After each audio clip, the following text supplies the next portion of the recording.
সম্মানিত জিবি টিভির দেশ বিদেশের দর্শক শ্রোতা এবং ভিউয়ার, জিবি টিভির সপ্তম প্রতিষ্ঠা বার্ষিকী এবং অষ্টম বর্ষে পদার্পণ উপলক্ষে এবং জিবি বার্তার নবম প্রতিষ্ঠা বার্ষিকী এবং দশম বর্ষে পদার্পণ উপলক্ষে যে প্রতিষ্ঠা বার্ষিকী উদযাপন করতে যাচ্ছে,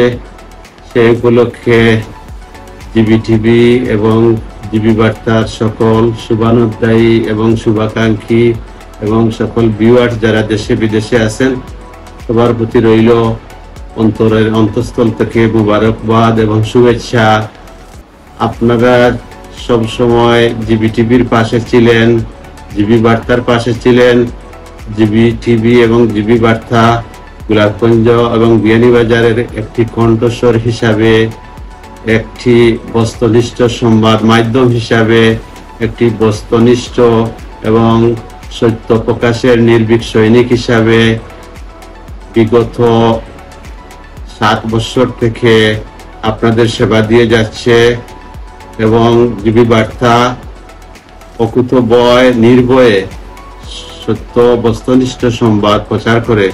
দেশ এবং জাতির কল্যাণে অগ্রণী ভূমিকা পালন করে যাচ্ছে। আমরা জিবি টিভির পাশে জন্মলগ্ন থেকে ছিলাম এবং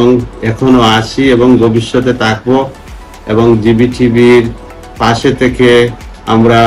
মিডিয়ার কল্যাণে, জাতির কল্যাণে, দেশের কল্যাণে সর্বক্ষেত্রে আমরা যতটুকু পারি আর অগ্রগতি এবং উন্নতির ব্যাপারে ভূমিকা রাখবো, এই প্রত্যাশা রাখি। এবং আমি পাশাপাশি যেহেতু যুক্তরাজ্যের জিবি টিভির গুরু প্রধান হিসাবে দায়িত্ব পালন করতেছি, যেহেতু আমি জিবি টিভি এবং জিবি বার্তার জন্মলগ্ন থেকে জড়িত আছি এবং জিবি টিভি পরিবারের সদস্য হিসাবে আমি দেশ বিদেশের সকল শুভাকাঙ্ক্ষী এবং ভিউয়ার্সদের প্রতি বিশেষ অনুরোধ জানাচ্ছি, আপনারা সব সময় জিবি টিভির পাশে থাকবেন এবং জিবি টিভি আরো কিভাবে উন্নতি অগ্রগতি করতে পারে এবং সমাজ, দেশ, জাতির কল্যাণে, সেবার ক্ষেত্রে, সংবাদ প্রচারের ক্ষেত্রে, শিক্ষা সংস্কৃতির বিকাশ সাধনের ক্ষেত্রে যে বিগত দিনে যে অভিজ্ঞতাগুলা রেখে গেছে, আগামীতে আপনাদের পরামর্শ, আপনাদের চিন্তা, আপনাদের যে স্বপ্নগুলো আছে ওগুলো আপনারা শেয়ার করবেন, আপনাদের অভিমত দিবেন। জিবি টিভিকে আরো কিভাবে উন্নত করা যায়, আরো কিভাবে জনমুখী করা যায়, আরো কিভাবে মানবতার কল্যাণে কাজে লাগানো যায়, সেই প্রত্যাশা রেখে আমি আমার বক্তব্য এখানে শেষ করছি। আপনারা সবাই ভালো থাকুন। জিবি টিভি দেশ জাতির কল্যাণে একটি অগ্রণী ভূমিকা পালন করুক, এটাই আমার প্রত্যাশা। আল্লাহ হাফিজ।